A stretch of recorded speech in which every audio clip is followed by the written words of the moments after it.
Gadis itu hamil tua, nyaris mendekati waktu melahirkan. Ia ditinggalkan, tanpa uang, tanpa keluarga, dan tanpa tempat untuk kembali. Dalam keputusasaannya, ia hanya bisa teringat pada satu orang. Kekasih lamanya, pria yang pernah ia tinggalkan bertahun-tahun lalu. Namun, yang membuat siapapun tak percaya adalah reaksi pria itu. Ketika gadis itu berdiri gemetar di depan pintunya memohon bantuan, pria itu tidak bertanya bayi siapa yang dikandungnya, tidak menyalahkannya, hanya menatapnya sangat lama, lalu mengucapkan satu kalimat yang membuatnya terhenyak. Mengapa reaksinya seperti itu? Apa yang terjadi di antara mereka di masa lalu? Dan apakah keputusannya untuk kembali hari itu adalah sebuah penyelamatan atau justru awal dari penderitaan yang baru? Sore itu, hujan turun tidak deras, tetapi awet, seperti kesedihan yang tak kunjung usai. Jalanan tanah merah, yang menuju dusun kecil di tepi sungai itu licin dan becek, dipenuhi genangan air keruh. Angin berembus pelan, membawa aroma lumpur dan daun basah, aroma khas pedesaan setelah hujan pertama. Maya berhenti di depan sebuah gerbang kayu yang warnanya telah memudar dimakan waktu. Ia berdiri di sana sangat lama. Gaun katun biru mudanya menempel di tubuh karena basah, perutnya yang membuncit membuat langkahnya terasa berat. Satu tangan memeluk perutnya. Tangan yang lain mencengkeram erat tali tas kainnya yang usang. Rambut panjangnya lepek, menempel di pipinya yang pucat. Ia tampak seperti baru saja melewati perjalanan yang sangat panjang, bukan hanya perjalanan fisik, tetapi juga perjalanan hidup. Di hadapannya berdiri rumah beratap seng yang familiar, tersembunyi di balik deretan pohon pinang. Segalanya tampak tidak berubah, hanya waktu yang telah menyelimuti semuanya dengan lapisan keheningan. Masih tempat ini, bisik Maya, suaranya nyaris tak terdengar. Gerbang itu tidak terkunci, tetapi ia tidak berani langsung mendorongnya. Ia takut bukan takut ditolak, tetapi takut harus berhadapan dengan orang di balik pintu itu. Orang yang pernah paling ia cintai. Orang yang telah ia tinggalkan, dan orang yang ia tidak tahu akan menatapnya dengan tatapan seperti apa. Maya menarik napas dalam-dalam, lalu mengangkat tangannya dan mengetuk pelan gerbang kayu itu. Suara ketukan yang kering terdengar janggal di tengah kesunyian. Tidak ada jawaban. Ia menunggu 1 menit, 2 menit. Hujan mulai mereda, tetapi angin terasa lebih dingin.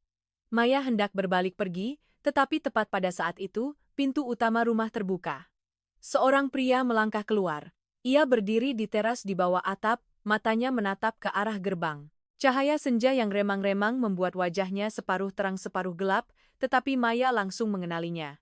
Bima. Tanpa perlu melihat dengan jelas, ia tahu itu adalah Bima. Pria itu tidak banyak berubah seperti yang ia bayangkan. Masih dengan postur tinggi, bahu lebar, dan kulit yang lebih gelap karena terbakar matahari. Hanya saja, sorot matanya tidak lagi sama. Tidak ada lagi kehangatan, tidak ada lagi kelembutan, yang tersisa hanyalah keheningan yang sangat dalam. Bima menuruni teras, berjalan pelan ke arah gerbang. Suara sandal jepitnya yang bergesekan dengan tanah basah terdengar jelas. Maya tidak bergerak. Mereka berdua berdiri berhadapan, hanya dipisahkan oleh sebuah gerbang. Bima menatapnya. Matanya menyapu wajah tirus Maya, lalu berhenti pada perutnya yang membuncit. Hanya satu tatapan, tetapi cukup untuk membuat jantung Maya terasa diremas. Tidak ada pertanyaan, tidak ada keterkejutan, juga tidak ada kemarahan. Hanya hening. Keheningan yang membuat sesak napas. Maya merasa tenggorokannya kering. Ia mencoba mengatakan sesuatu, tetapi bibirnya hanya bergerak tanpa suara. Akhirnya, ia menundukkan kepalanya. Ia memulai, suaranya sedikit bergetar. Maafkan aku sudah datang ke sini. Bima masih tidak berkata apa-apa. Ia hanya berdiri di sana, menatap Maya seolah mencoba memahami apa yang sedang terjadi di hadapannya. Maya mencengkeram tasnya lebih erat, kuku-kukunya menancap di telapak tangannya. Aku tidak punya tempat lain untuk pergi, lanjutnya. Setiap kata seolah jatuh dari lubuk hatinya yang paling dalam. Aku tahu aku tidak punya hak, tapi... Ia berhenti, tenggorokannya tercekat. Angin meniup gaunnya yang basah dan dingin menempel di kakinya. Maya memejamkan mata sejenak, lalu berkata dengan cepat seolah takut kehilangan keberanian. Kalau kamu tidak mau, aku akan segera pergi. Hening sekali lagi. Waktu seakan berhenti. Bima mengangkat tangannya, perlahan membuka slot gerbang. Suara logam tua berderit kering. Maya terkejut mengangkat kepalanya. Gerbang itu terbuka, tidak lebar, tetapi cukup baginya untuk melangkah masuk. Bima mundur selangkah, menepi. Ia tidak lagi menatap Maya, suaranya datar dan tanpa emosi. Di dalam masih ada kamar belakang. Maya berdiri mematung, seolah tidak percaya dengan apa yang didengarnya. Bima melanjutkan, tinggallah sementara. Hanya itu, tidak bertanya mengapa ia kembali. Tidak bertanya anak siapa yang dikandungnya. Tidak bertanya apa yang telah ia lalui. Hanya sebuah kalimat yang seolah ditujukan untuk orang asing. Maya merasakan hatinya perih, tetapi ia tidak punya hak untuk menuntut lebih. Ia menunduk. Terima kasih, suaranya begitu pelan, nyaris hilang tertiup angin. Ia melangkah melewati gerbang, masuk ke halaman yang familiar. Semuanya masih sama. Sumur di sudut halaman, gentong tanah liat di samping teras, deretan pohon pinang yang lurus. Hanya saja, rumput liar tumbuh lebih banyak dan tidak ada lagi pot-pot bunga kecil yang dulu pernah ia tanam. Rumah itu masih berdiri di sana, tetapi tanpa kehangatan. Bima berjalan di depan tanpa menoleh. Maya mengikuti di belakang, langkah demi langkah, dengan perlahan. Ia tidak berani menatap punggung Bima, hanya menatap ke tanah di mana tetesan air hujan masih membekas. Ia teringat hari itu, hampir 10 tahun yang lalu. Jalan yang sama, gerbang yang sama. Tetapi hari itu, dialah yang pergi, dan Bima yang berdiri menunggunya. Sekarang segalanya terbalik, tetapi rasanya tetap sama sakitnya. Bima berhenti di depan pintu rumah. Ia mendorong pintu, melangkah lurus ke dalam. Maya berhenti sejenak sebelum mengikutinya. Di dalam, rumah itu rapi tetapi terasa kosong. Tidak banyak perabotan, tidak ada suara, tidak ada tanda-tanda sebuah keluarga. Hanya sebuah tempat untuk tinggal. Bima berjalan lurus ke bagian belakang rumah, membuka sebuah pintu kecil. Kamar ini, katanya. Maya melihat ke dalam. Sebuah ranjang kayu sederhana. Sebuah meja kecil, dan sebuah jendela yang menghadap ke kebun belakang. Semuanya bersih, tetapi tidak ada yang berlebihan. Aku bisa di sini, kata Maya pelan. Bima mengangguk. Ia langsung berbalik pergi. Tidak menunggu Maya berkata lebih, tidak bertanya apakah ia butuh sesuatu, dan tidak menoleh lagi. Maya berdiri sendirian di dalam kamar, mendengar langkah kaki Bima yang menjauh, mendengar suara hujan yang mengetuk atap seng. Ia meletakkan tasnya, duduk di tepi ranjang. Kedua tangannya memeluk perut. Bayi di dalam perutnya bergerak pelan. Maya meletakkan tangannya di sana, mengelusnya lembut. Nak, bisiknya dengan suara tercekat, kita sudah sampai. Setetes air mata jatuh, bukan karena hujan. Ia tidak menangis terseduh-seduh, hanya diam-diam, seperti cara yang telah biasa ia lakukan selama bertahun-tahun ini. Di luar, Bima berdiri di dapur. Ia menuang air ke dalam gelas tetapi tidak meminumnya. Tangannya terkepal erat, buku-buku jarinya memutih. Ia menatap ke halaman depan, ke arah gerbang yang masih sedikit terbuka. Tempat di mana wanita yang pernah ia cintai, baru saja melangkah masuk kembali ke dalam hidupnya. Bima memejamkan mata sejenak, lalu membukanya. Ia tidak kembali ke kamar, tidak memanggil nama Maya, tidak bertanya apapun lagi. Ia hanya berdiri di sana dalam keheningan, tetapi jauh di dalam dirinya, sesuatu mulai retak. Sesuatu yang telah ia coba pertahankan selama bertahun-tahun. Hujan masih turun, cukup untuk membasahi seluruh masa lalu yang belum sempat mengering. Dan di suatu tempat di dalam rumah kecil itu, sebuah cerita yang belum selesai, kini dimulai kembali. Tetapi Maya tidak tahu, ada satu hal yang tidak pernah berubah. Selama bertahun-tahun ia pergi, tidak pernah ada orang lain yang melangkah melewati gerbang itu untuk menggantikannya. Malam pertama di Naris tidak bisa tidur. Hujan sudah lama reda. Tetapi hawa dingin masih terasa di udara. Kamar belakang itu begitu sunyi hingga ia bisa mendengar detak jantungnya sendiri, berat dan lambat. Ia berbaring miring, satu tangan di atas perutnya, merasakan setiap gerakan kecil si bayi sebagai pengingat bahwa hidupnya kini bukan lagi miliknya seorang. Maya memejamkan mata, tetapi kenangan menolak untuk melepaskannya. Kenangan itu menariknya kembali ke tahun-tahun di mana segalanya jauh lebih sederhana. Dulu, jalan tanah ini tidak selicin sekarang. Itu adalah jalan yang biasa mereka lalui setiap sore sepulang sekolah, tertawa dan berbicara tanpa kenal lelah. Bima saat itu tidak pendiam seperti sekarang. Ia suka tertawa, banyak bicara, dan terutama, suka menggoda Maya sampai wajahnya memerah. Jalan pelan-pelan, nanti jatuh, kata Bima suatu kali, ketika Maya asyik berlari di jalan tanah setelah hujan. Kamu tuh yang jatuh, balas Maya, lalu sengaja berlari lebih cepat.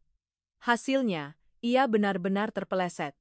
Tapi sebelum sempat jatuh, sebuah tangan menariknya. Bima memegang pergelangan tangannya erat, menariknya ke arahnya. Mereka berdiri begitu dekat, sampai Maya bisa mendengar napasnya.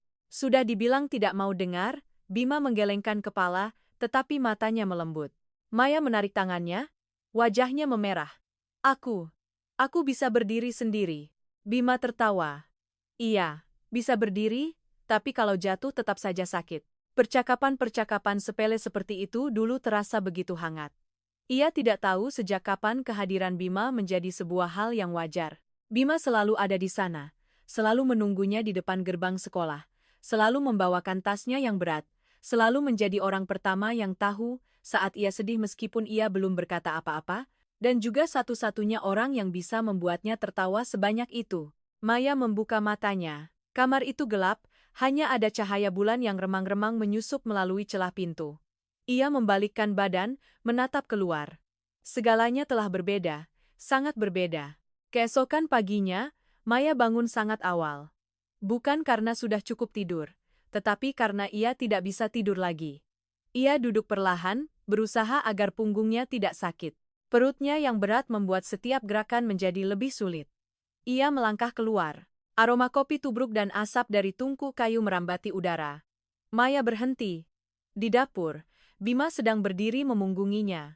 Ia mengenakan kaos oblong usang, lengannya digulung, sedang menuangkan air panas ke dalam cangkir berisi bubuk kopi. Gerakannya familiar, perlahan, seperti bertahun-tahun yang lalu.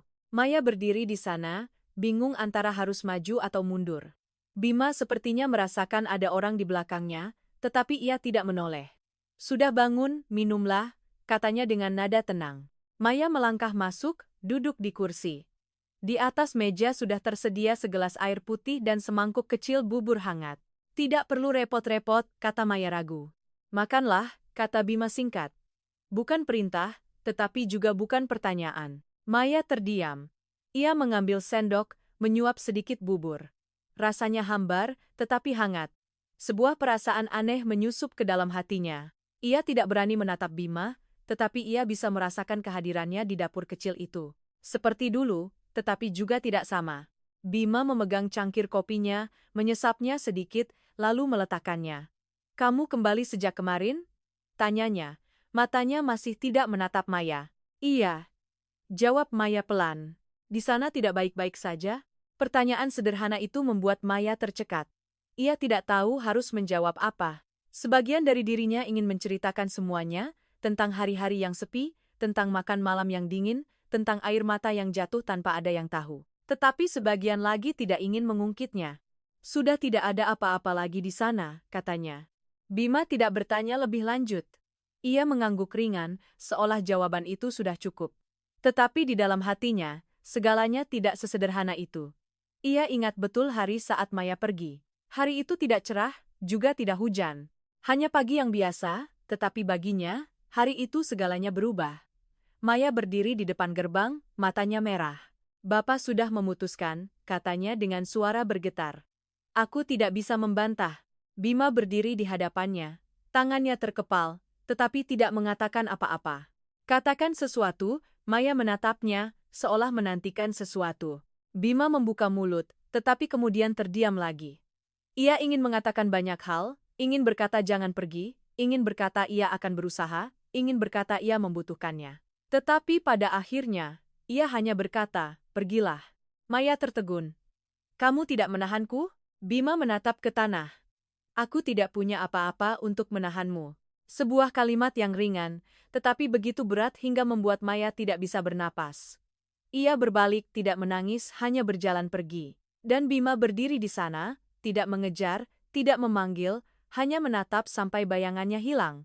Ia pikir ia akan terbiasa. Ia pikir waktu akan membuat segalanya lebih ringan. Tetapi tidak.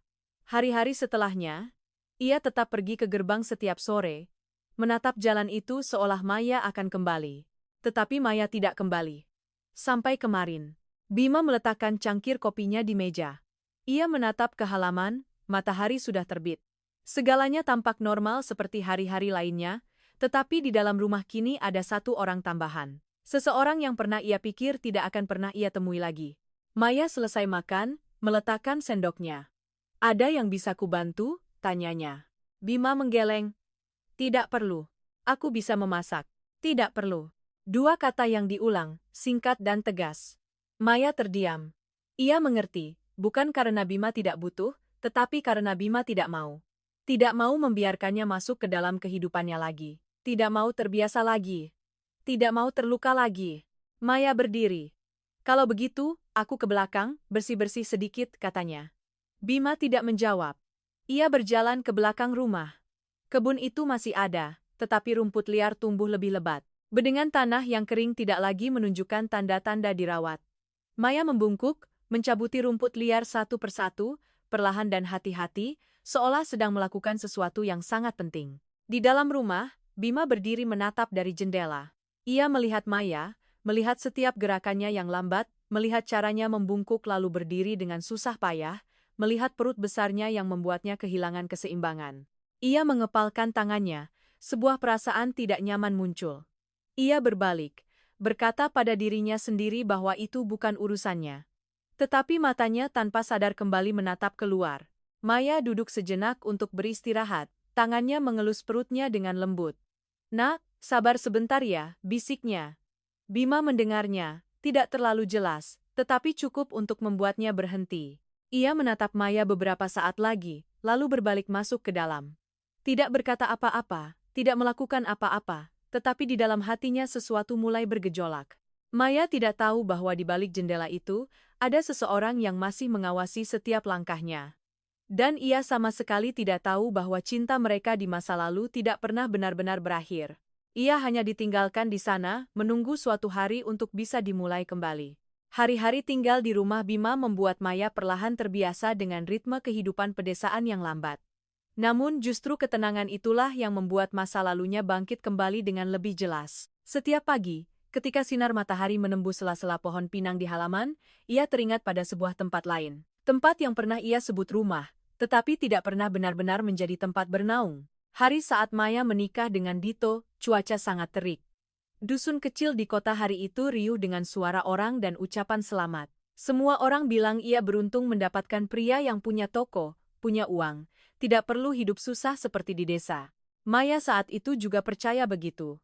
Ia mengenakan kebaya merah, duduk di samping Dito, mendengarkan orang tua berbicara tentang pernikahan sementara hatinya terasa hampa.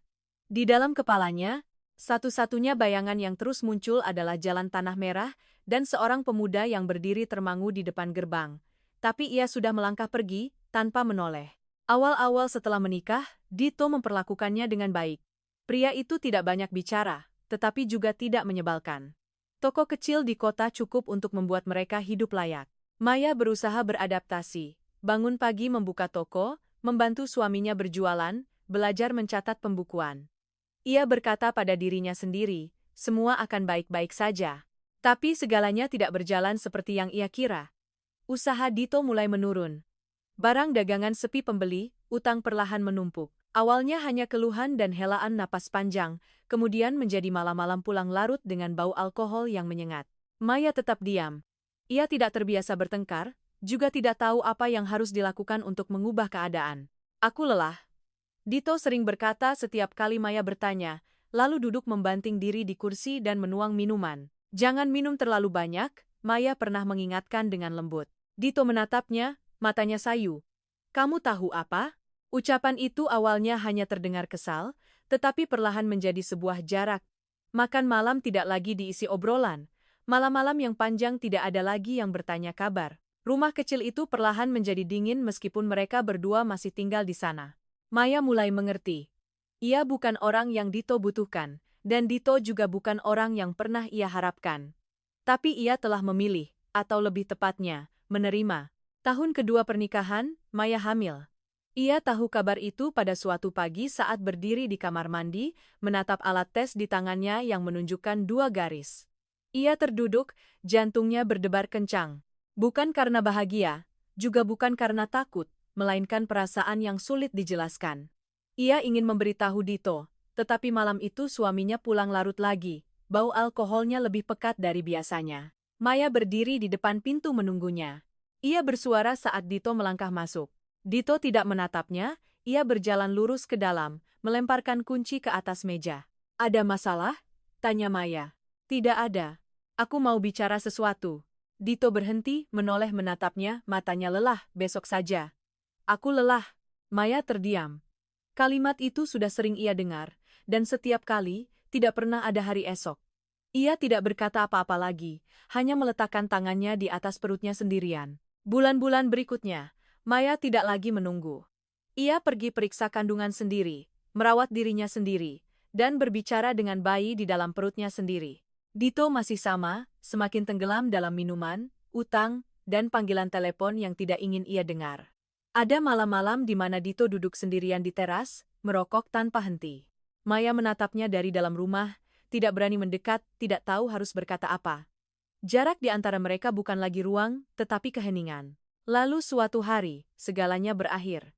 Hari itu hujan deras, seperti hari saat Maya kembali. Dito tidak pulang. Maya menunggu sampai larut malam, lalu seseorang mengetuk pintu. Seorang pria asing dengan jas hujan basah kuyup berdiri di depan pintu. "Istrinya Mas Dito?" tanyanya. Maya mengangguk, jantungnya berdebar kencang. Beliau kecelakaan. Maya tidak ingat bagaimana reaksinya. Ia hanya ingat segalanya menjadi sangat cepat, sangat dingin, dan sangat jauh. Dito pergi tanpa sempat berkata apa-apa, tanpa pesan terakhir, tanpa permintaan maaf. Hanya meninggalkan sebuah rumah kosong dan setumpuk surat utang. Setelah pemakaman, Maya duduk sendirian di rumah. Semua orang sudah pulang, tidak ada lagi suara manusia, hanya suara kipas angin yang berputar. Ia melihat sekeliling. Rumah ini tidak pernah menjadi miliknya, dan sekarang semakin terasa bukan. Hari-hari berikutnya, orang-orang mulai berdatangan. Bukan untuk melayat, tetapi untuk menagih. "Suami Mbak masih punya utang," kata seseorang dengan nada dingin. "Kami butuh Mbak yang bayar." Maya bingung. "Tapi saya tidak tahu pun harus bayar." Kalimat itu berulang-ulang. Mereka tidak berteriak, tidak mengancam, tetapi tatapan mata mereka cukup untuk membuat tulang punggungnya terasa dingin. Maya mulai mengerti. Ia tidak punya pilihan. Ia tidak punya uang, tidak punya keluarga di sisinya, tidak punya siapapun untuk bersandar. Hanya ada seorang bayi yang belum lahir dan sebuah masa lalu yang tidak bisa ia ulangi. Tapi pada akhirnya, ia tetap kembali. Karena tidak ada tempat lain. Saat ini, Maya berdiri di kebun rumah Bima. Tangannya masih memegang cangkul kecil, mengaduk tanah perlahan. Keringat membasahi punggung bajunya meskipun matahari tidak terlalu terik. Ia berhenti, mengatur napas, meletakkan tangan di atas perutnya. "Lihat, Nak. Di sini lebih tenang," bisiknya. Bayi itu bergerak pelan. Maya tersenyum, senyum yang sangat tipis. Dari dalam rumah, Bima melangkah keluar. Ia berdiri di teras, menatap Maya cukup lama, tanpa berkata apa-apa. Ia tidak tahu semua yang telah Maya lalui, tetapi ia tahu Maya tidak mungkin kembali begitu saja. Orang seperti Maya tidak akan mudah menyerah pada segalanya. Ia melihat cara Maya bekerja, lambat tetapi hati-hati, seolah sedang mencoba mempertahankan sesuatu. Bima mengepalkan tangannya perlahan, lalu berbalik pergi. Tapi di dalam benaknya, untuk pertama kalinya muncul sebuah pertanyaan. "Bagaimana kehidupanmu selama ini?" Pertanyaan itu tidak ia ucapkan, tetapi pertanyaan itu ada di sana, tidak mau hilang, dan mungkin tidak akan pernah hilang. Sementara Maya, ia tidak tahu sedang diperhatikan. Ia hanya tahu ia harus tetap berdiri tegak. Karena kali ini, ia tidak boleh tumbang lagi. Bukan untuk dirinya, tetapi untuk bayinya, dan mungkin, untuk sesuatu yang lebih dalam. Sesuatu yang belum berani ia sebut namanya, sesuatu yang pernah ia tinggalkan, tetapi kini perlahan kembali. Hari-hari berikutnya berlalu dalam keheningan, seolah rumah kecil itu tidak pernah kedatangan penghuni baru. Bima tetap dengan kebiasaannya. Bangun pagi, pergi ke kebun saat langit masih remang-remang, bekerja hingga menjelang siang baru pulang. Ia makan dengan cepat, lalu pergi lagi. Malam hari ia pulang larut, mandi, lalu duduk sendirian di teras menatap halaman yang gelap sebelum masuk ke kamarnya untuk tidur. Tidak ada satupun pertanyaan, tidak ada satupun obrolan yang tidak perlu. Maya pun begitu. Ia tidak berisik, tidak mengganggu ritme hidup Bima. Setiap hal yang ia lakukan penuh kehati-hatian, seolah takut mengusik ruang yang sudah bertahun-tahun terbiasa dengan kesunyian Bima. Tetapi, sekeras apapun ia berusaha, kehadirannya tetap tidak bisa disembunyikan. Kehadirannya terasa dalam setiap perubahan kecil. Pagi itu, Bima bangun seperti biasa. Ia melangkah ke dapur, hendak menuang air minum, lalu tertegun. Di atas meja, semangkuk kecil bubur masih mengepulkan uap. Di sampingnya ada mangkuk bersih dan sebuah sendok. Ia berdiri diam beberapa detik. Tanpa bertanya pun ia tahu siapa yang membuatnya. Maya sedang berada di halaman belakang, duduk mencuci sayuran di dekat sumur. Sinar matahari pagi menerpa rambutnya, membuat beberapa helai rambutnya terbang ringan ditiup angin. Ia menunduk, tangannya bergerak perlahan dan hati-hati, seolah sedang melakukan sesuatu yang sangat familiar. Bima berbalik masuk ke dalam. Ia tidak memanggil Maya, hanya duduk di meja dan menyendok sedikit bubur. Rasanya hambar tetapi hangat. Ia menghabiskannya, tidak menyisakan sesendok pun. Ketika berdiri, ia tidak meninggalkan mangkuknya di meja seperti biasa. Ia membawanya ke tempat cuci piring dan meletakkannya di dalam bak. Maya melihatnya, tetapi tidak berkata apa-apa, hanya sedikit menundukkan kepala. Itulah cara mereka mulai saling memahami kembali, tanpa perlu kata-kata. Hari-hari berikutnya, Maya bangun lebih pagi dari Bima. Ia menyalakan tungku, merebus air, dan menyiapkan sarapan sederhana. Bukan karena ia merasa punya tanggung jawab, tetapi karena ia tidak bisa hanya duduk diam melihat segalanya terasa kosong seperti sebelumnya. Ia mulai bersih-bersih, tidak berisik, tidak mengubah terlalu banyak, hanya hal-hal kecil. Mengelap kembali meja yang warnanya telah pudar, mencuci gorden tua, dan menata kembali beberapa piring dan mangkuk agar lebih rapi. Rumah itu tetap sama, tetapi ada sesuatu yang terasa lebih lembut, Bima menyadarinya. Ia tidak berkomentar, tetapi ia melihat. Ia melihat bagaimana cahaya pagi menembus gorden yang kini lebih bersih, merasakan aroma dapur yang kini ada sedikit wangi bawang goreng, dan melihat halaman depan yang rumput liarnya berkurang. Ia berdiri di teras, menatap Maya yang sedang membungkuk mencabuti rumput. Maya melakukannya sangat pelan, bukan karena malas, tetapi karena perutnya yang besar membuatnya sulit bergerak. Terkadang ia harus berhenti, bertumpu pada lututnya, dan mengatur napas. Bima menatapnya, matanya terpaku di sana sedikit lebih lama dari biasanya, tetapi kemudian ia berbalik pergi seperti biasa. Siang itu, Bima pulang lebih awal dari biasanya. Ia masuk ke dapur, hendak memasak sesuatu untuk dirinya sendiri seperti setiap hari. Tetapi di atas tungku sudah ada sepanci sayur bening, dan di sampingnya sepiring ikan masak bumbu. Maya sedang berdiri memunggunginya, mengiris beberapa cabai. Mendengar langkah kaki, ia menoleh. "Sudah kusiapkan," katanya dengan suara pelan. Bima menatap hidangan di meja, lalu menatap Maya. "Tidak perlu," katanya. Kalimat yang familiar. Tetapi kali ini Maya tidak diam seperti sebelumnya. Ia meletakkan pisaunya, membalikan badan sepenuhnya. "Aku tahu kamu tidak perlu," katanya, suaranya tetap lembut. "Tapi aku juga tidak bisa hanya duduk diam." Bima tidak menjawab. Maya melanjutkan, "Aku tidak akan mengganggumu, aku hanya ingin membantu." Keheningan yang panjang menyusul. Bima menatapnya, bukan lagi dengan tatapan dingin seperti sebelumnya, melainkan tatapan yang sedang menimbang-nimbang. Lalu, ia duduk, tanpa berkata apa-apa lagi. Ia makan. Maya tidak ikut duduk. Ia berdiri di dekat tempat cuci piring, pura-pura mencuci sesuatu, tetapi sebenarnya untuk menghindari tatapan Bima. Bima makan lebih lambat dari biasanya. Bukan karena masakannya istimewa, tetapi karena perasaannya yang berbeda. Sudah lama sekali ia tidak duduk di hadapan hidangan seperti ini. Tidak terburu-buru, tidak dalam kesunyian yang hampa, tidak sendirian. Sore harinya, Maya pergi ke kebun belakang. Lahan di belakang rumah itu dulunya adalah tempat Ibu Bima menanam bunga, tetapi setelah beliau meninggal, tidak ada lagi yang merawatnya. Rumput liar tumbuh lebat, Maya berdiri menatapnya sejenak, lalu membungkuk. Ia mulai membersihkannya sedikit demi sedikit. Rumput dicabut, tanah digemburkan kembali. Ia melakukannya dengan lambat, tetapi sabar. Terkadang ia berhenti, meletakkan tangan di perutnya. "Jangan nakal ya, nak. Biar ibu selesaikan dulu," bisiknya. Bima berdiri dari kejauhan, melihatnya.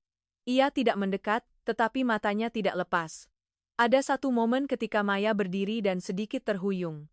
Bima tanpa sadar melangkah maju, lalu berhenti.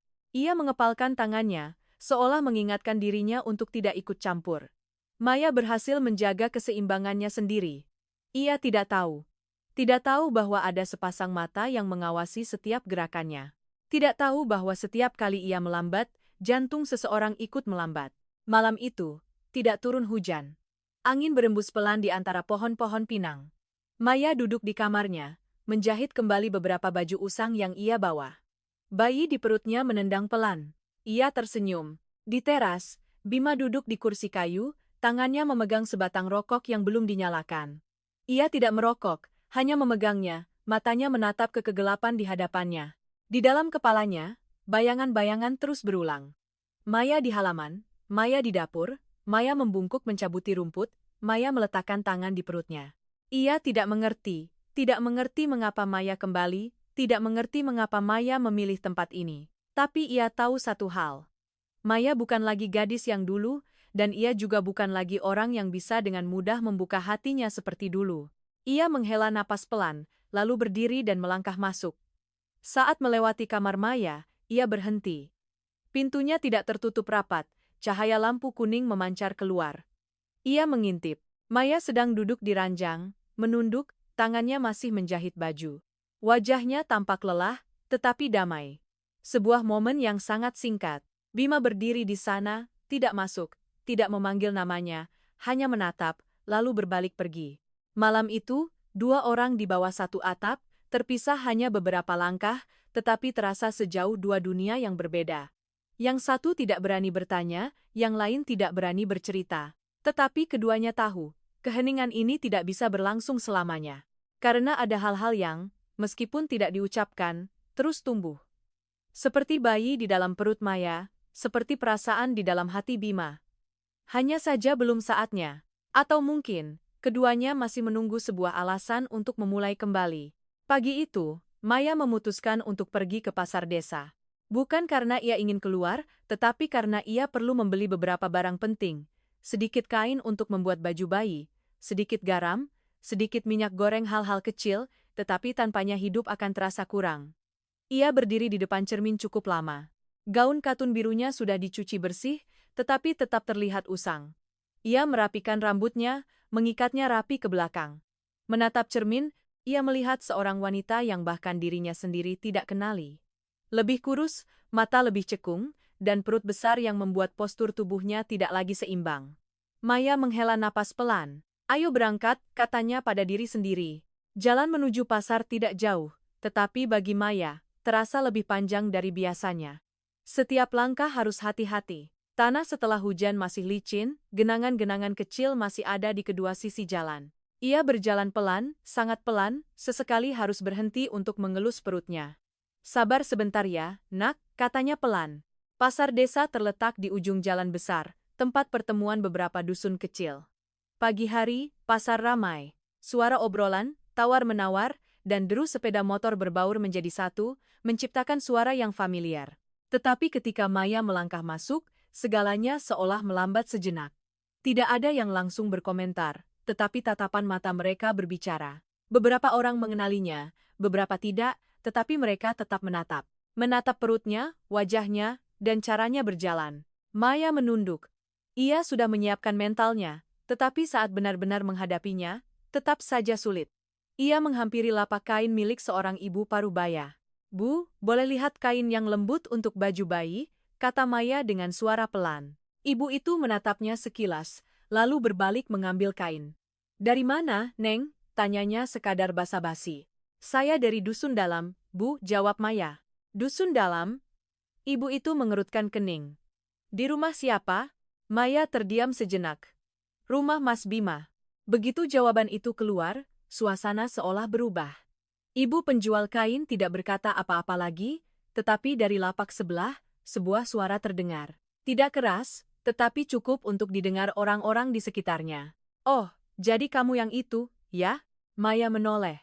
Seorang wanita lain berusia sekitar 50 tahunan berdiri sambil melipat tangan, menatapnya dari ujung rambut hingga ujung kaki.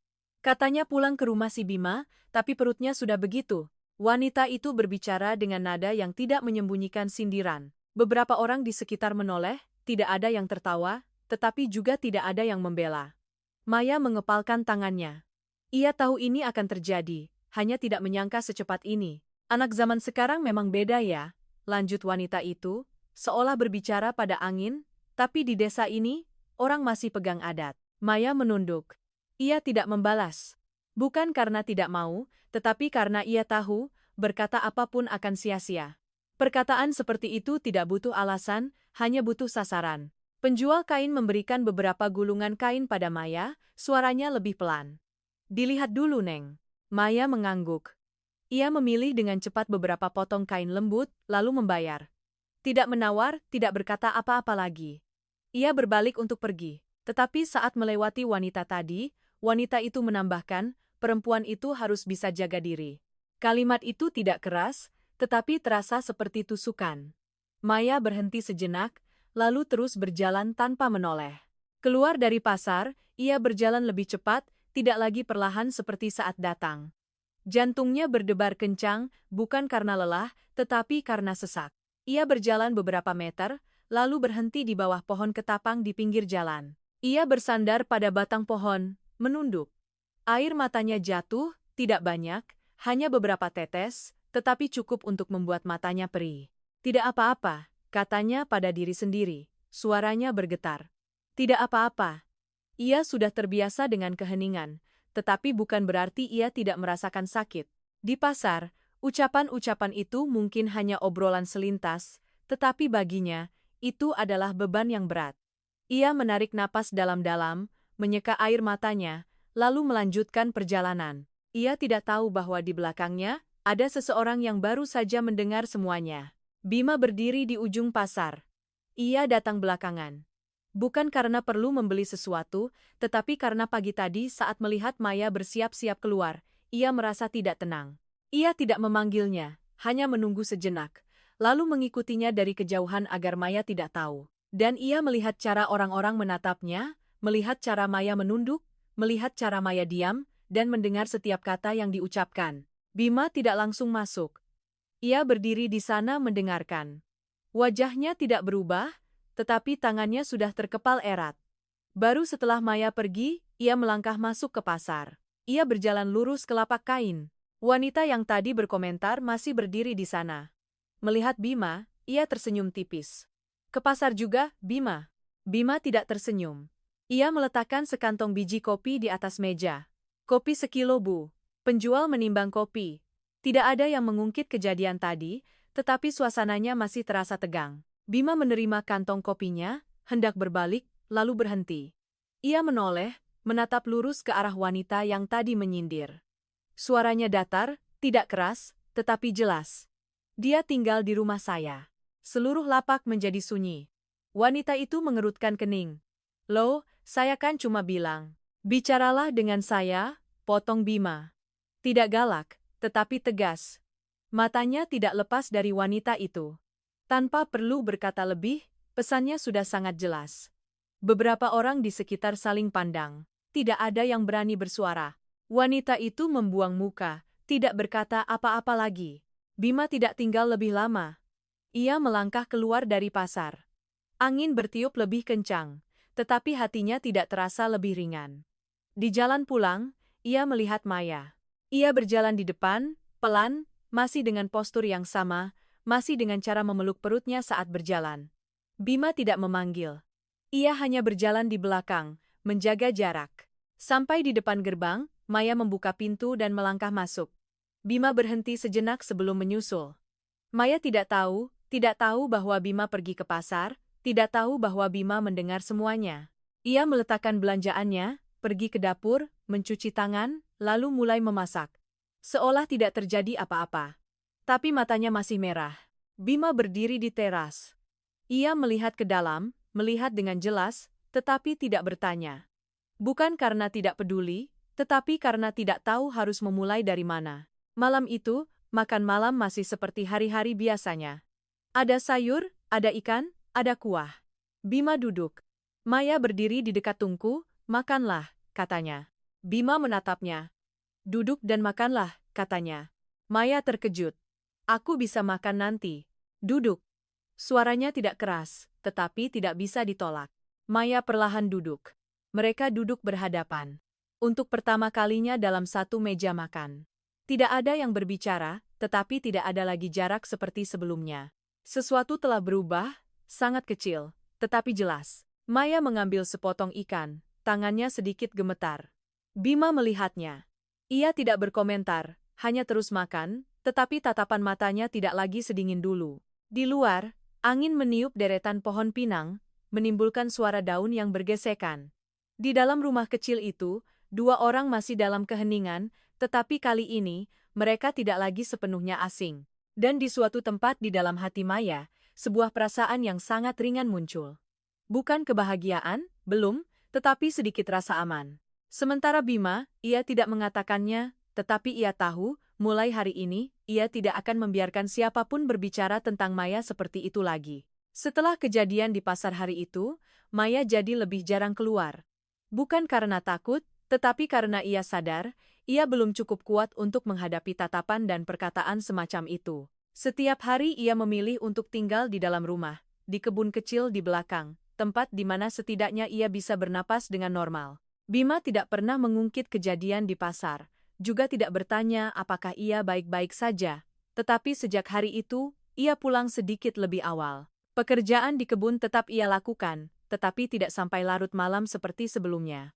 Ada beberapa sore, saat Maya sedang menyiram tanaman di kebun, ia melihat Bima berdiri di teras, bersandar pada tiang, menatap ke arahnya. Tidak berkata apa-apa, hanya berdiri di sana, seperti sebuah kebiasaan baru. Maya menyadarinya, tetapi tidak bertanya. Ia juga mulai terbiasa dengan kehadiran Bima di dekatnya. Bukan dekat secara jarak, tetapi sedikit lebih dekat dalam keheningan. Suatu siang, saat matahari sedang terik, Bima berada di halaman depan, memperbaiki pagar bambu yang patah. Maya di dalam rumah membersihkan ruang tamu. Pekerjaan sederhana yang membantunya untuk tidak berpikir terlalu banyak. Ia mengelap debu di rak kayu, menata kembali beberapa buku lama, lalu menarik sedikit sebuah lemari kecil untuk menyapu di belakangnya. Sebuah buku catatan jatuh. Bunyinya pelan. Maya terkejut. Ia membungkuk untuk mengambilnya. Itu adalah sebuah buku catatan bersampul tebal, warnanya coklat pudar, sudut-sudutnya sudah sedikit usang. Bukan sesuatu yang istimewa, tetapi saat memegangnya, ia merasa tidak seharusnya ia membukanya. Ia berdiri di sana beberapa detik, lalu meletakkannya kembali ke rak. Tetapi tangannya tidak langsung terlepas. Ia menatap buku itu, sebuah perasaan aneh menyusup. Bukan sekadar rasa ingin tahu, tetapi lebih seperti firasat. Akhirnya, ia membukanya. Halaman pertama hanya berisi satu baris tulisan, 12 Juni. Maya tertegun. Itu adalah tanggal saat ia pergi. Ia membalik halaman berikutnya. Tulisan tangan yang familiar, tidak terlalu rapi, tetapi jelas. Dia sudah pergi. Hanya 3 kata, tetapi cukup membuat jantungnya terasa diremas. Ia membalik lagi. Aku kira aku akan terbiasa, tapi tidak. Halaman berikutnya. Hari ini aku ke gerbang lagi. Tidak ada siapa-siapa. Maya duduk di kursi, tangannya gemetar. Ia membaca, tidak cepat, tidak melewatkan satu halaman, satu baris pun. Hari, bulan, dan tahun yang ditulis kembali dengan kalimat-kalimat sederhana, tetapi terasa begitu berat. Hari ini hujan, seperti hari saat dia pergi. Aku melihat seseorang mirip dia di pasar, tapi bukan. Aku ingin pergi jauh, tapi akhirnya tidak jadi. Ada yang bilang aku sebaiknya menikah. Aku tidak menjawab. Aku mencoba lupa, tapi tidak bisa. Maya tidak tahu sudah berapa lama ia membaca. Ia hanya tahu, setiap halaman yang ia balik, hatinya terasa semakin sakit. Ia tidak pernah menyangka. Tidak pernah menyangka bahwa selama bertahun-tahun ini, Bima masih menyimpannya di sana. Di dalam tulisan-tulisan itu, di dalam hari-hari yang sunyi, di dalam sebuah buku catatan yang tidak pernah terkirim. Ia membalik ke halaman-halaman terakhir. Gaya tulisannya sedikit berubah. Masih tulisan tangan yang sama, tetapi lebih lambat. Aku sudah terbiasa sendiri sekarang. Rumah ini tidak butuh orang lain. Aku baik-baik saja. Maya menggigit bibirnya. Ia tahu itu tidak benar. Halaman berikutnya. Tapi jika suatu hari kamu kembali, ia berhenti, tidak berani membaca lanjutannya. Jantungnya berdebar kencang. Ia menarik napas dalam-dalam, lalu menatap ke bawah. Aku tidak tahu apa aku akan cukup kuat untuk melepaskanmu sekali lagi. Setetes air mata jatuh ke halaman buku. Maya buru-buru menyekanya, tetapi tidak sempat, noda tintanya sedikit luntur. Ia menutup buku itu, memeluknya dengan kedua tangan. Ia tidak menangis terseduh-seduh, hanya menunduk, bahunya bergetar pelan. Segalanya menjadi lebih jelas dari sebelumnya. Keheningan Bima, sikap dinginnya, Bukan karena ia tidak lagi punya perasaan. Justru karena perasaannya terlalu banyak hingga ia tidak berani menyentuhnya lagi. Maya duduk di sana sangat lama, sampai ia mendengar suara langkah kaki di halaman. Ia terkejut, dengan cepat meletakkan kembali buku catatan itu ke tempatnya, mendorong lemari kembali ke posisi semula, lalu berdiri sambil memegang sapu seolah-olah sedang bersih-bersih. Bima masuk, keringat membasahi keningnya. Bajunya sedikit basah. Ia melihat sekeliling, matanya berhenti sejenak di rak buku, lalu beralih. Sudah selesai, katanya. Maya mengangguk. Iya. Tidak ada yang menyebut tentang buku catatan itu, tidak ada yang menyebut tentang apa yang baru saja terjadi. Tetapi sejak saat itu, segalanya telah berubah. Sore harinya, Maya pergi ke kebun untuk menyiram tanaman. Bedengan tanah yang telah ia bersihkan mulai terlihat bentuknya. Beberapa tanaman kecil yang ia tanam kembali mulai berbaris rapi. Ia membungkuk, menyentuh tanah itu dengan lembut, sebuah perasaan seperti memulai kembali. Bima berdiri di teras seperti biasa. Tetapi kali ini, ia melangkah turun, perlahan, tidak terburu-buru. Ia berjalan mendekat. Tidak terlalu dekat, hanya cukup untuk melihat dengan lebih jelas. Maya mengangkat kepala. Mata mereka bertemu. Tidak menghindar, tidak buru-buru berpaling. Sebuah momen yang sangat singkat, tetapi cukup bagi Maya untuk melihat ada sesuatu yang berbeda. Tidak ada lagi jarak yang mutlak. Ia kembali pada pekerjaannya. Aku merapikan kebun sedikit, katanya, seolah untuk memecah keheningan. Bima mengangguk. Ia berdiri beberapa saat lagi, lalu berbalik pergi. Tetapi langkah kakinya lebih lambat dari biasanya. Malam itu, Maya memasak seperti biasa. Tetapi kali ini, ia membuat satu masakan tambahan yang dulu Bima sukai. Ikan masak bumbu pedas. Ia tidak yakin apakah Bima masih menyukainya atau tidak, tetapi ia tetap membuatnya. Saat menyajikannya, ia tidak berkata apa-apa, hanya meletakkannya di meja. Bima duduk. Ia menatap hidangan di meja, lalu menatap piring ikan itu. 1 detik, 2 detik. Ia tidak bertanya, hanya mengambilnya dan makan tanpa komentar. Tapi ia menghabiskannya. Maya melihatnya, tidak secara terang-terangan, tetapi hatinya terasa sedikit lebih ringan. Setelah makan, Bima berdiri dan membawa piringnya untuk dicuci. Maya hendak berdiri. Duduk saja, kata Bima. Singkat, tetapi berbeda.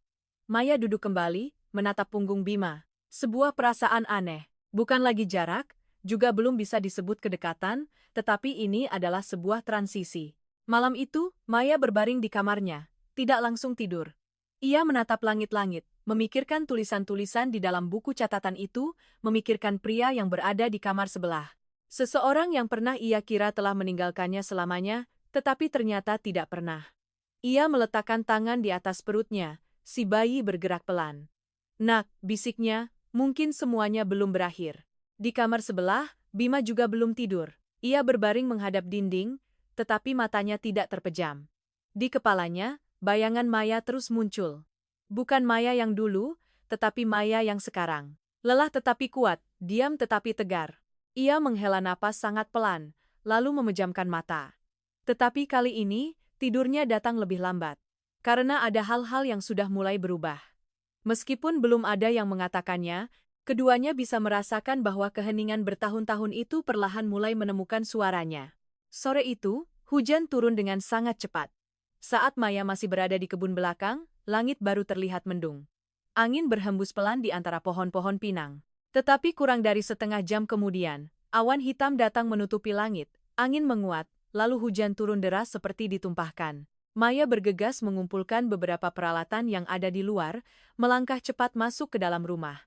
Perutnya yang besar membuatnya tidak bisa berlari, hanya bisa berjalan secepat mungkin. Tetesan hujan yang deras menghantam atap seng, menciptakan suara gemuruh yang membuat ruangan terasa sempit dan pengap. Di dalam rumah, Bima baru saja masuk dari kebun, bajunya basah kuyup. Ia melihat Maya. Masuk ke dalam, awas licin, katanya. Maya mengangguk mengatur napasnya.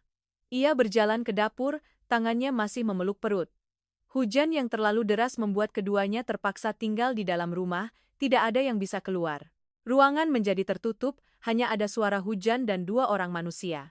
Maya menyalakan tungku, hendak memasak sesuatu untuk makan malam lebih awal. Ia membungkuk, tangannya meraih kayu bakar, lalu tiba-tiba ia berhenti. Rasa sakit melintas di perutnya, tidak seperti rasa tidak nyaman yang biasa ia rasakan. Rasa sakit ini lebih jelas. Ia mengerutkan kening, tangannya menekan perut. Tidak apa-apa, katanya pada diri sendiri. Ia berdiri tegak, menarik napas dalam-dalam. Rasa sakit itu mereda. Maya melanjutkan pekerjaannya. Tetapi hanya beberapa menit kemudian, rasa sakit itu kembali, lebih kuat. Ia harus berpegangan pada tepi tungku untuk menjaga keseimbangan. Keringat mulai keluar. Maya, suara Bima terdengar dari belakang. Ia menoleh. Aku tidak apa-apa. Kalimatnya belum selesai, ia terdiam lagi. Rasa sakit kali ini membuatnya harus membungkuk. Bima berjalan cepat menghampirinya. Sakit dari kapan? Mungkin cuma sakit biasa. Ini tidak biasa, kata Bima. Suaranya lebih dalam. Sudah berapa kali dari tadi? Maya tidak langsung menjawab. Ia sedang mencoba bernapas dengan teratur. Beberapa kali, katanya pelan. Bima menatapnya, sorot matanya berubah. Tidak lagi dingin. Tidak lagi menjaga jarak. Yang ada adalah kekhawatiran. Berbaringlah di kamar, katanya. Tidak perlu, mungkin. Sekarang, suaranya tidak keras, tetapi tegas. Maya tidak membantah lagi. Ia berjalan pelan ke kamarnya, setiap langkah penuh kehati-hatian. Bima mengikuti di belakang. Ia menarik bantal, membantu Maya berbaring. Bernapas yang teratur, katanya. Maya mengangguk, tetapi rasa sakit itu datang lagi. Ia mencengkeram tepi spray. Bima berdiri di sampingnya, tangannya terkepal. Ia bukan dokter, tidak punya pengalaman, tetapi ia tahu ini bukan hal sepele. Ia bergegas keluar, mencari ponselnya. Bidan desa, gumamnya sambil mencari nomor. Hujan deras membuat sinyal lemah, butuh beberapa kali mencoba baru tersambung. Halo, saya mau tanya, apa bidan ada di tempat? Suaranya lebih cepat dari biasanya. Suara seorang wanita menjawab. Bima menjelaskan situasinya dengan cepat. Orang di seberang telepon menanyakan beberapa hal. Belum waktunya melahirkan, kan? Belum, jawab Bima. Bisa jadi itu kontraksi palsu, Pak. Coba dipantau dulu, kalau sakitnya makin sering dan teratur, harus dibawa ke sini. Bima menatap keluar. Hujan seperti ditumpahkan. Jalan tanah pasti sudah menjadi lumpur. Sekarang tidak bisa keluar, katanya. Kalau begitu, temani ibunya, suruh istirahat. Kalau sakitnya makin hebat, telepon lagi. Bima menutup telepon, kembali ke kamar. Maya berbaring, matanya terpejam, tangannya di atas perut. Aku dengar, katanya pelan. Mungkin cuma kontraksi palsu. Bima tidak menjawab. Ia menarik sebuah kursi, duduk di samping ranjang. Untuk pertama kalinya, jarak di antara mereka begitu dekat. Bukan karena keadaan, tetapi karena ia tidak lagi menjaga jarak itu. Rasa sakit datang dan pergi, tidak teratur, tetapi cukup membuat Maya lelah. Ia bernapas perlahan, mencoba tetap tenang. Bima menatapnya tanpa berkedip. Kalau sakit, bilang, katanya. Maya mengangguk. Beberapa saat kemudian, rasa sakit itu datang lagi. Ia mengepalkan tangannya. Bima mengulurkan tangannya, tanpa pikir panjang, meraih tangan Maya. Telapak tangannya kasar, tetapi hangat. Maya terdiam sejenak, lalu balas menggenggam. Tidak ada yang berkata apa-apa, hanya saling menggenggam. Rasa sakit itu berlalu, tetapi tangan mereka tidak terlepas. Di luar, hujan masih turun tanpa henti. Waktu berjalan lambat, menit demi menit.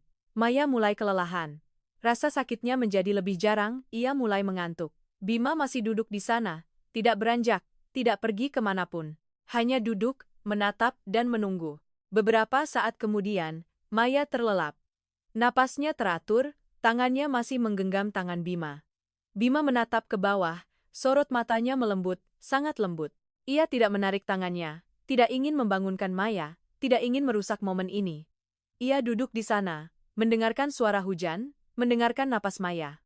Sebuah perasaan aneh muncul. Bukan pertama kalinya ia berada di dekat Maya, tetapi ini adalah pertama kalinya setelah bertahun-tahun, tanpa ada jarak, tanpa ada dinding. Hanya dua orang manusia yang berada sangat dekat. Ia menatap perut Maya, menatap bayi yang belum lahir itu. Sejenak, ia meletakkan tangannya yang satu lagi di sana, sangat pelan, seolah takut menyakiti. Bukan anaknya, tetapi ia tidak merasa asing. Sebaliknya, ada perasaan ingin melindungi. Bima menghela napas, pelan tetapi dalam. Pada saat itu, ia mengerti satu hal. Semua yang coba ia pertahankan, perlahan-lahan runtuh. Bertahun-tahun ia berkata pada dirinya sendiri untuk lupa, untuk hidup sendiri, untuk tidak butuh siapa-siapa. Tapi sekarang, hanya dengan melihat Maya seperti ini, ia tidak bisa pura-pura tidak tahu, tidak bisa berbalik, tidak bisa menjaga jarak, tidak bisa tidak peduli. Ia menggenggam tangan Maya sedikit lebih erat, seperti sebuah refleks. Tanpa butuh alasan, hanya terjadi begitu saja. Malam berlalu, hujan perlahan mereda. Menjelang pagi, suasana mulai tenang. Maya masih tertidur, rasa sakitnya tidak kembali. Bima masih duduk di sana, belum tidur. Ia hanya bersandar ringan di kursi, matanya setengah terpejam, tetapi tangannya masih menggenggam tangan Maya. Baru ketika langit terang, ia melepaskan tangannya. Sangat pelan, seolah takut membangunkan. Ia berdiri, melangkah keluar seperti setiap hari, tetapi tidak sepenuhnya seperti setiap hari. Saat Maya terbangun, cahaya sudah memenuhi kamarnya. Ia membuka mata, melihat sekeliling. Kamar itu sunyi, tidak ada siapa-siapa, seolah tidak pernah terjadi apa-apa. Ia duduk perlahan, menatap tangannya. Rasa hangat itu masih terasa, seolah baru saja ada yang menggenggamnya. Ia melangkah keluar. Di dapur, tungku sudah menyala, air sudah mendidih, dan semangkuk bubur sudah tersedia di meja. Sama seperti setiap hari. Tapi Maya tahu, ini tidak sama. Ia duduk, makan perlahan. Setiap suap membawa perasaan yang sulit diungkapkan. Di halaman, Bima sedang bekerja. Seolah tidak pernah ada malam badai, seolah tidak pernah duduk di samping ranjangnya, seolah tidak pernah menggenggam tangannya, seolah tidak pernah menunjukkan emosinya. Maya menatapnya sejenak, lalu menunduk. Tidak bertanya, tidak berkomentar, tetapi hatinya sudah berbeda. Ia mengerti. Mengerti bahwa sikap dingin itu bukan karena tidak ada apa-apa, tetapi karena ada terlalu banyak. Dan semalam, hanyalah sebuah retakan kecil pada dinding yang telah mereka berdua bangun. Tapi terkadang, satu retakan kecil saja sudah cukup untuk membiarkan cahaya masuk. Setelah malam hujan itu, segalanya di rumah kecil itu seolah tidak lagi sama. Meskipun keduanya masih mempertahankan kebiasaan diam, Maya tetap bangun pagi, memasak, dan merawat kebun belakang. Sementara Bima tetap pergi ke kebun sejak fajar dan bekerja hingga matahari di atas kepala. Tetapi di antara rutinitas yang familiar itu, ada seutas benang tak kasat mata yang telah tersambung kembali, tipis tetapi tak terbantahkan. Bima tidak lagi pulang terlalu larut. Ada sore-sore di mana ia berdiri di teras lebih lama, menatap Maya menyiram tanaman, tidak langsung berbalik pergi seperti sebelumnya. Maya juga tidak lagi sepenuhnya menghindari tatapan Bima. Terkadang, mata mereka bertemu sedikit lebih lama sebelum salah satunya berpaling. Segalanya masih berjalan perlahan, seolah keduanya takut memecahkan sesuatu yang baru saja terbentuk. Hingga suatu pagi, ketenangan itu terusik. Maya sedang menyapu halaman ketika ia mendengar suara sepeda motor berhenti di depan gerbang. Suara yang asing, tidak seperti suara motor orang-orang dusun. Ia mengangkat kepala. Seorang pria berdiri di luar gerbang, usianya sekitar 30-an, tubuhnya tegap dan legam, tatapannya tidak ramah.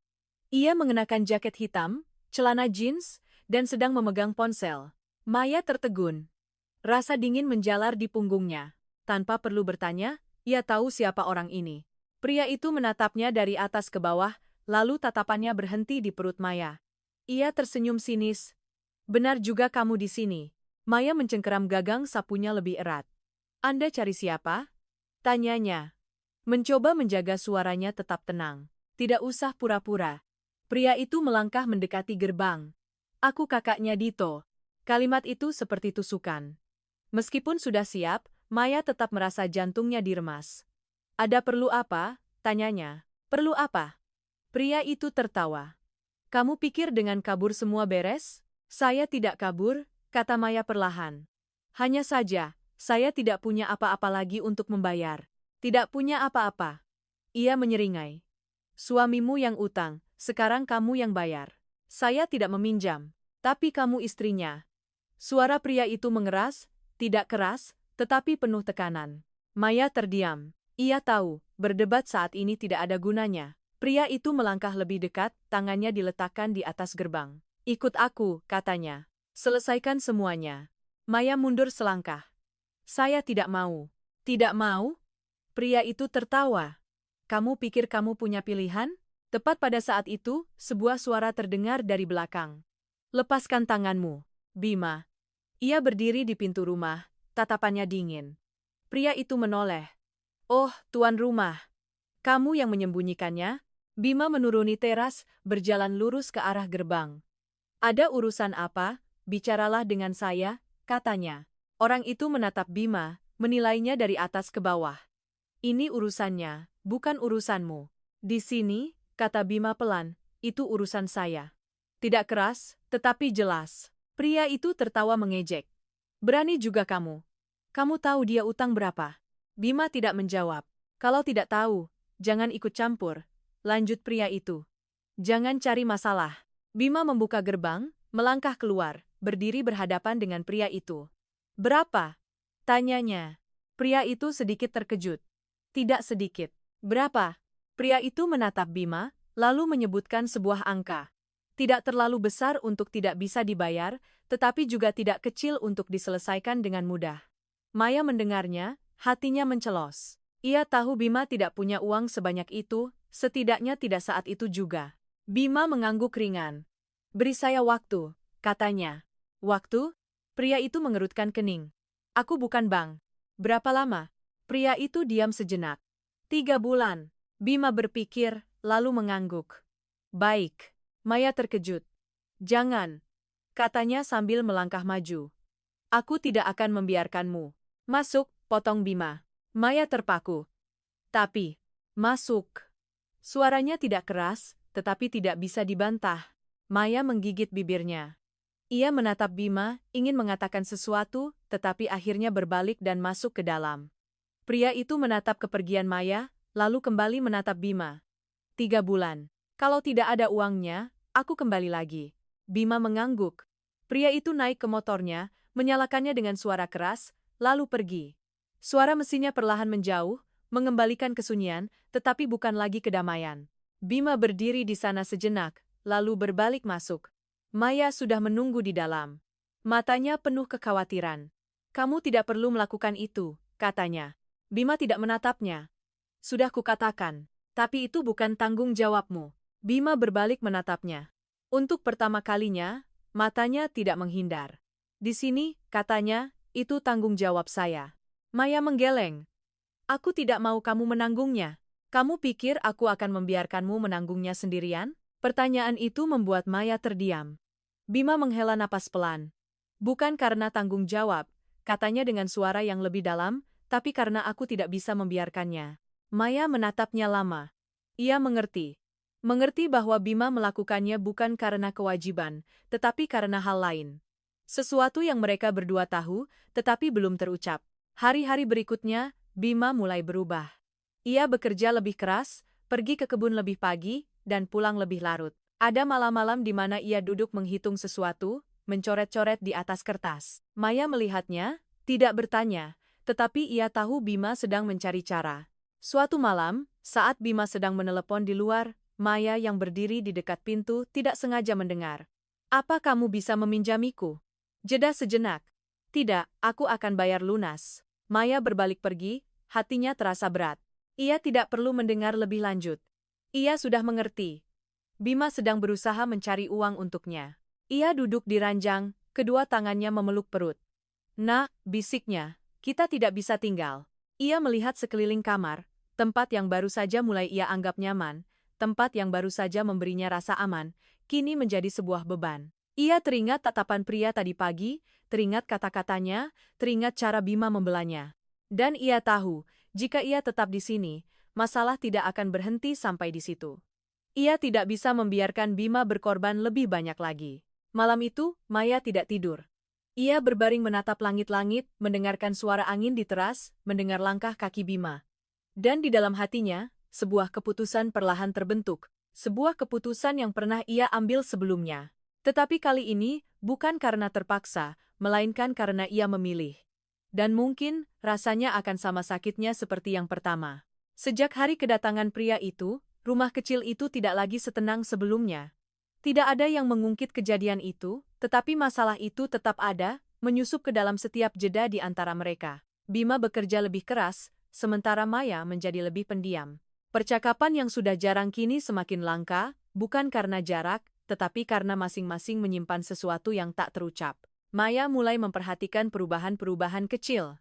Bima pulang lebih larut beberapa hari, kadang membawa beberapa lembar kertas dan duduk menghitung di bawah cahaya lampu kuning hingga larut malam. Suatu kali Maya melihatnya berbicara di telepon di teras, suaranya pelan dan singkat, tidak seperti cara bicaranya yang biasa. Saat Maya melangkah keluar, Bima langsung mematikan teleponnya. Maya tidak bertanya, tetapi ia mengerti. Setiap kali melihat Bima seperti itu, hatinya terasa semakin berat. Bukan karena takut pria itu akan kembali, tetapi karena ia tahu Bima sedang melakukan sesuatu untuknya. Sesuatu yang tidak berhak ia terima. Sore itu, cuaca cerah. Maya berdiri di kebun belakang, menatap bedengan tanah yang sudah bersih. Beberapa tanaman kecil yang ia tanam mulai menghijau kembali. Ia membungkuk, menyentuh daunnya dengan lembut, seolah ingin mengingat setiap detailnya. Ia bekerja sangat lama, bukan karena ada banyak pekerjaan, tetapi karena ia tahu ia tidak akan berada di sini lebih lama lagi. Di dalam rumah, Bima berdiri di pintu, menatap keluar. Ia tidak memanggil Maya, juga tidak bertanya apa yang sedang ia lakukan. Tetapi ia bisa melihat dengan jelas, hari ini Maya berbeda. Cara Maya menatap kebun, cara ia berhenti lebih lama di setiap sudut, seolah sedang mengucapkan selamat tinggal. Sebuah perasaan tidak jelas menyusup ke dalam hatinya. Ia mengerutkan kening, tetapi tidak berkata apa-apa. Malam itu, Maya memasak makan malam yang berbeda dari biasanya. Bukan hanya sayur bening atau ikan masak bumbu sederhana. Ia membuat tambahan semur daging, menumis sayuran, dan juga semangkuk sup hangat. Meja makan terlihat lebih penuh, lebih rapi, seperti sebuah hidangan istimewa. Bima masuk, berhenti sejenak saat melihatnya. Ada acara apa? Tanyanya. Maya menggeleng. Tidak ada, hanya sedang sempat. Bima tidak bertanya lagi. Ia duduk. Maya juga duduk. Mereka berhadapan. Tidak ada yang berbicara, tetapi suasananya berbeda, tidak seperti biasanya. Bima makan lebih lambat dari hari-hari sebelumnya. Ia tidak menatap Maya, tetapi ia bisa merasakan tatapan Maya sesekali berhenti padanya. Maya juga tidak makan banyak. Ia hanya mengambil beberapa suap, lalu meletakkan sumpitnya, menatap hidangan di meja seolah sedang mengingat setiap rasanya. Makanmu sedikit sekali, tanya Bima. Maya terdiam sejenak. Aku tidak terlalu lapar. Bima tidak berkata apa-apa lagi, tetapi sorot matanya sedikit meredup. Setelah makan, Maya berdiri untuk membereskan piring. Ia melakukannya sangat pelan. Setiap mangkuk, setiap pasang sendok, ia cuci lebih teliti dari biasanya. Bima berdiri di pintu, menatapnya. Ia tidak membantu, bukan karena tidak mau, tetapi karena ia merasa ada sesuatu yang tidak beres. Maya tidak menatapnya. Ia mengeringkan tangannya, lalu berbalik masuk ke kamar. Aku tidur duluan, katanya. Bima mengangguk. Ya, pintu kamar tertutup pelan, tetapi seolah memotong sesuatu. Malam itu, angin bertiup lebih kencang dari biasanya. Bima duduk di teras lebih lama. Ia tidak merokok, hanya duduk di sana menatap kegelapan di hadapannya. Di kepalanya, bayangan-bayangan terus berulang. Cara Maya menatap kebun, cara ia memasak makan malam, caranya berdiam diri. Sebuah perasaan cemas perlahan menjadi lebih jelas. Ia berdiri, masuk ke dalam, menatap ke arah kamar Maya. Pintunya tertutup, lampunya masih menyala. Ia ingin mengetuk, tetapi kemudian berhenti. Tidak tahu harus berkata apa. Tidak tahu harus bertanya apa. Akhirnya, ia berbalik pergi. Malam berlalu dalam kesunyian, tetapi bukan kedamaian. Tengah malam, Maya membuka matanya. Ia tidak tidur, hanya berbaring di sana. Mendengarkan setiap embusan angin, setiap detak jantungnya.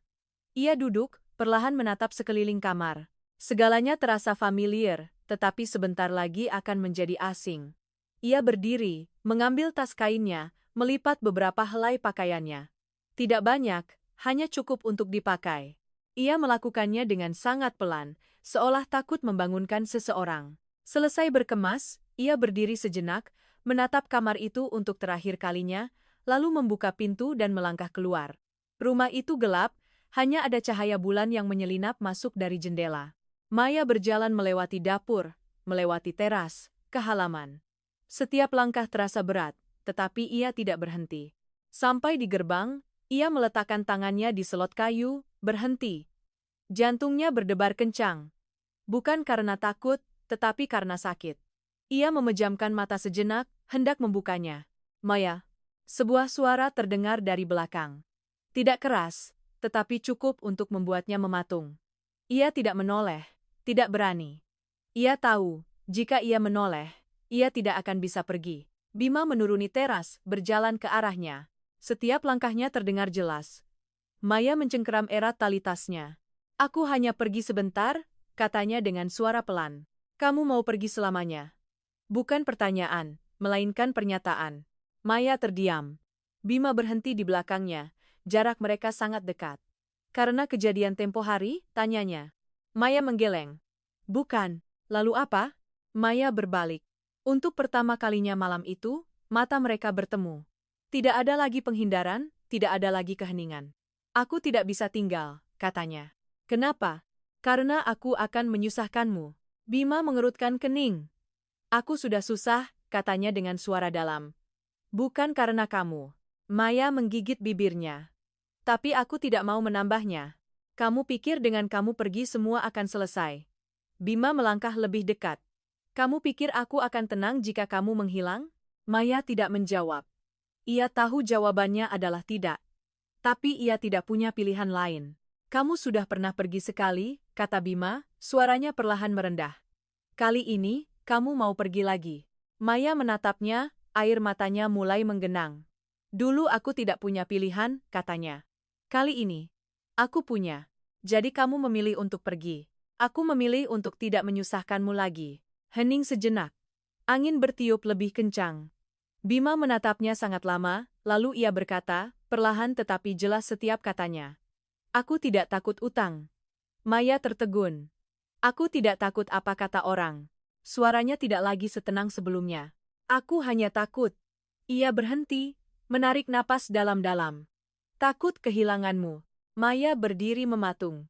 Tidak bergerak, tidak bernapas. Aku sudah kehilanganmu sekali, lanjut Bima. Apa kamu mau aku kehilanganmu lagi? Suaranya tidak keras, tetapi penuh emosi.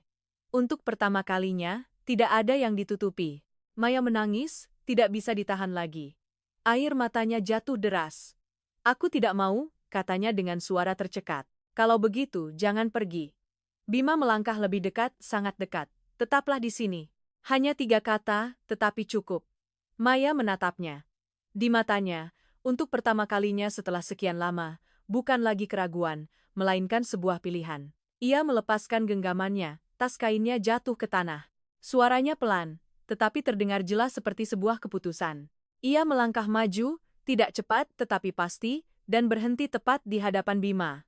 Tidak perlu kata-kata lagi, tidak perlu penjelasan lagi, cukup dengan tidak pergi lagi. Dan mungkin, kali ini segalanya akan berbeda. Setelah malam itu, rumah kecil itu tidak lagi sama. Bukan karena ada tambahan tawa atau obrolan panjang, melainkan keheningan di antara mereka berdua yang kini terasa berbeda. Bukan lagi jarak, melainkan sebuah pemahaman tanpa kata.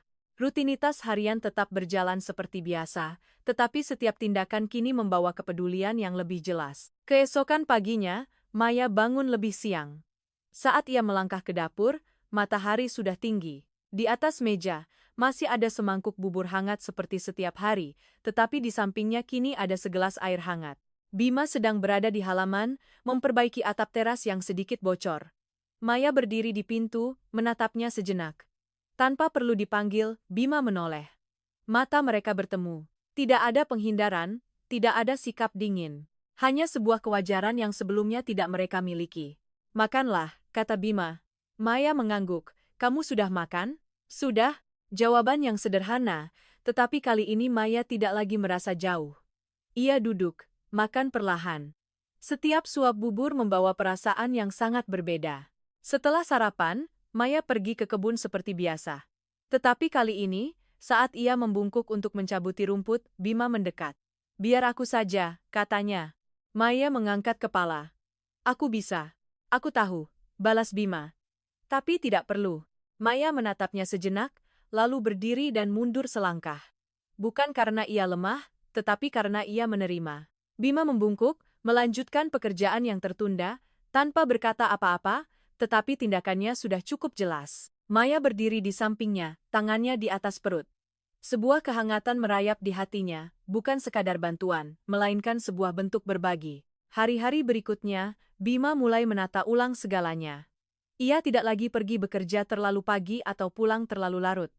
Pekerjaan masih banyak, tetapi ia membagi waktunya kembali. Ada pagi-pagi di mana ia tinggal di rumah lebih lama, memeriksa kembali pagar, memperbaiki tungku, dan membersihkan sudut halaman yang sebelumnya ia abaikan. Maya melihatnya, tidak bertanya, tetapi ia mengerti. Suatu sore, Bima memanggil Maya. "Aku mau ke kantor desa sebentar," katanya. "Ada urusan?" tanya Maya. Bima mengangguk ringan. "Menyelesaikan urusan uang." Maya terdiam. Ia tahu saat ini akan tiba. "Boleh aku ikut?" tanyanya. Bima menatapnya, lalu menggeleng. "Kamu di rumah saja, istirahat." Maya tidak membantah, tetapi saat Bima berbalik pergi, ia berkata, "Kamu tidak perlu menanggungnya sendirian." Bima berhenti, menoleh. "Bukan sendirian," katanya. "Tapi bagian ini, biar aku." Maya tidak berkata apa-apa lagi. Ia tahu itu bukan penolakan, melainkan cara Bima melindunginya. Bima pergi ke desa, menemui pria tempo hari. Tidak ada ketegangan, tidak ada adu mulut. Hanya sebuah percakapan. Ia menawarkan skema pembayaran bertahap, tidak menjanjikan yang muluk-muluk, tidak menghindar. Pria itu menatapnya, berpikir. "Baiklah," katanya. "Tapi harus tepat waktu." Bima mengangguk, tanpa kata tambahan. Saat ia kembali, hari sudah sore. Maya sedang duduk di teras, tangannya merajut sebuah baju mungil. Ia mengangkat kepala saat melihat Bima. "Sudah selesai?" tanyanya. Bima mengangguk. "Sudah. Bagaimana?" "Bayar bertahap." Maya menghela napas lega. Bukan lega sepenuhnya, tetapi cukup untuk merasa tenang. Ia menatap Bima. "Terima kasih." Bima menggeleng. "Tidak perlu." Hening sejenak, tetapi tidak lagi terasa berat. Maya menatap rajutan di tangannya. "Aku sedang membuat ini untuk si kecil," katanya. Bima menatap baju yang mungil itu, setiap rajutannya belum begitu rapi. Ia duduk di samping Maya. Untuk pertama kalinya, begitu dekat, di siang hari. "Pasti akan pas," katanya. Maya tersenyum. "Semoga saja." Mereka duduk di sana, tidak banyak bicara, tetapi tidak lagi perlu. Waktu berjalan, lambat tetapi pasti. Beberapa bulan kemudian, perut Maya sudah sangat besar. Hari kelahiran semakin dekat. Rumah kecil itu memiliki banyak perubahan. Sebuah boks bayi kayu buatan tangan Bima diletakkan di sudut kamar. Beberapa setel pakaian mungil terlipat rapi. Segalanya sederhana, tetapi terasa cukup. Suatu sore, saat Maya duduk di teras, Bima pulang membawa sebuah tas. "Apa itu?" tanyanya. "Untukmu," kata Bima. Maya membukanya. Seperangkat baju baru, tidak mahal, tetapi bersih. Ia menatap baju itu, lalu menatap Bima. "Jangan bilang apa-apa," potong Bima. "Pakailah biar nyaman." Maya mengangguk, tidak berkata apa-apa lagi, tetapi sorot matanya sudah berbeda. Bukan lagi orang asing, bukan lagi tamu sementara, melainkan bagian dari tempat ini. Suatu malam, setelah makan, Bima duduk di teras. Maya melangkah keluar, duduk di sampingnya. "Bima," panggilnya. Bima menoleh. "Ya." Maya terdiam sejenak, seolah sedang menimbang kata-kata, lalu berkata, "Nanti, kalau anak ini bertanya," ia berhenti, tidak melanjutkan. Bima menatapnya. "Mengerti. Aku akan bilang," jawabnya, "bahwa dia punya ibu yang sangat kuat." Maya menggeleng. "Bukan itu." Bima menunggu. Maya menunduk. "Aku ingin dia punya keluarga." Hening sejenak. Angin berhembus pelan.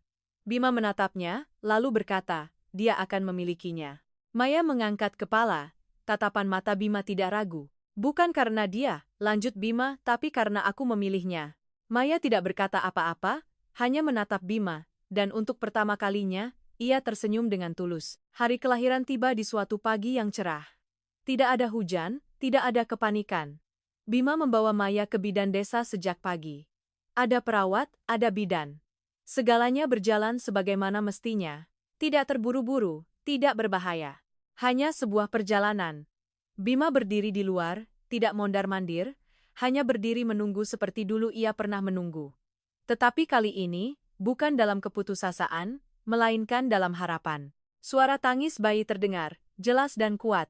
Bima memejamkan mata sejenak, lalu membukanya. Sebuah senyum yang sangat tipis tetapi tulus terukir di wajahnya. Saat perawat menggendong bayi itu keluar, Bima berdiri di sana, tidak tahu harus berbuat apa. "Bapak, masuklah lihat ibunya," kata perawat itu. Bima tertegun sejenak, lalu melangkah masuk. Maya berbaring di ranjang, lelah tetapi matanya berbinar. Ia menatap Bima, tanpa kata. Bima menatap bayi itu, kecil tetapi hangat. Ia mengulurkan tangannya, menyentuhnya dengan lembut. Tidak gemetar, tidak ragu. Hanya terasa wajar. Beberapa waktu kemudian, saat segalanya sudah stabil, mereka mengadakan pernikahan sederhana. Tidak mewah, tidak ramai. Hanya beberapa kerabat dan tetangga dekat. Tapi itu sudah cukup. Bima berdiri di samping Maya. Tidak ada lagi jarak, tidak ada lagi keheningan. Hanya kebersamaan. Rumah kecil itu masih sama, tetapi tidak lagi kosong. Kini ada suara bayi, ada suara obrolan, ada cahaya. Sebuah rumah yang sesungguhnya. Dan mungkin, hal terpenting bukanlah apa yang telah mereka dapatkan, melainkan bahwa mereka telah memilih untuk tetap tinggal, bahkan ketika segalanya tidak lagi mudah. Dan terkadang, itu saja sudah cukup.